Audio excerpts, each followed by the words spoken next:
So I'm the art director on Bodycount. I'm specifically responsible for making sure that everything in the game has one coherent aesthetic look. So in Bodycount, you've landed in a really torn up, war-torn world. It's an old world, it's a dying world. It's a very unusual way to start a game, and we drop the parachute into what's effectively a very old sort of British colonial style town. And from that point on, all of the different stages that you go through are completely different to the last one. The environments in Bodycount are very fantasised, but they're also very bright and vibrant. We've used the entire colour wheel in the game. We go all the way through it, from hot, polluted, yellowy green Africa, through a sort of midnight neon Asia, and then into the belly of the beast at the end, where we set you against the target in a very fiery, hellish cauldron.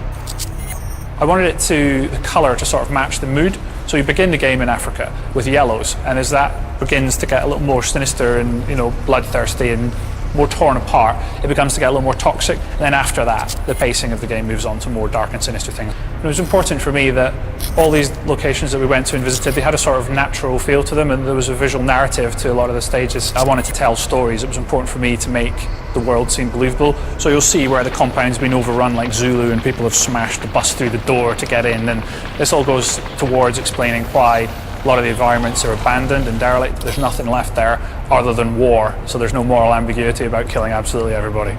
So you're a soldier fighting for an organisation known as the Network. You think that you're being sent in to fight the good fight and mop up the conflicts around the world that the governments of the world don't want to take care of themselves. Now, as you get through the first act, it becomes apparent that someone else has been poking the hornet's nest, and there's something else going on here. And that's where we introduce the target. The target are the real threat, they're the real bad guys. So Target's style and philosophy and their presence in the world is really sort of a dystopian, evil, really oppressive. The real cue for style was just a phrase, the cutting edge, so that you're always met with a sharp edge with them. So everything I started drawing began having cutting edges right down the centre of them, so the guns, everything, you're always being met with a sharp edge, like an axe being thrown at you. Really important thing for me was to make it look like the organisation had unlimited wealth and resources. So I really went for a sort of stealth by Bang & Olufsen look to things. A lot of the reward for the player is the first time you come up against a target, and the buildings are going to be very tough, they're going to be very hard to get into. We get inside their building, and the initial frustration of not being allowed in is rewarded by the fact that you really do become a bull in a china shop for these things. They don't expect you to be inside, so you're able to completely destroy all the glasswork, all the ceramic things. Bodycount's AI is completely class-based, so the idea is that we've put these different classes together that operate in very different ways and have different behaviours. So, for example, we've got a medic in there who can revive fallen soldiers. We've got a scavenger who will steal the game's currency intel from you and stop you from getting access to your upgrades. We've got heavy tank classes. So lots and lots of different types of AI. But then on top of that, we've got three factions. So we've got the army and the militia, and then we've got the target hidden in the background.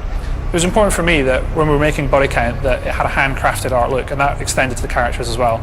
Each of the factions have their own unique sort of signature colours, and all of those characters are sort of styled and branded to be very different. Now, whenever these factions meet each other in the battlefield, they'll fight in a completely dynamic way, and that class-based behaviour on both sides will dictate how that battle plays out. It's different every time, and it's going to be a different experience for you each time you go in and attack that firefight. A lot of Bodycount's uniqueness comes from the way in which we've used shredding and destruction, so we're not using it for set pieces, we're actually using it in the second-to-second experience. To be able to go into a world that looks really nice and it's really aesthetically pleasing, and then actually start destroying that world and smashing it to pieces is just really satisfying.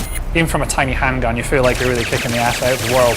Because there's so much environmental destruction, you're never going to get the same playthrough twice. Each building will be different. What makes Bodycount worthwhile for me, what makes it better in that sense, is the fact that we've stepped into some slightly different territory and we've produced a game that's got its own strong identity and doesn't deliberately set out to clone what other people have done.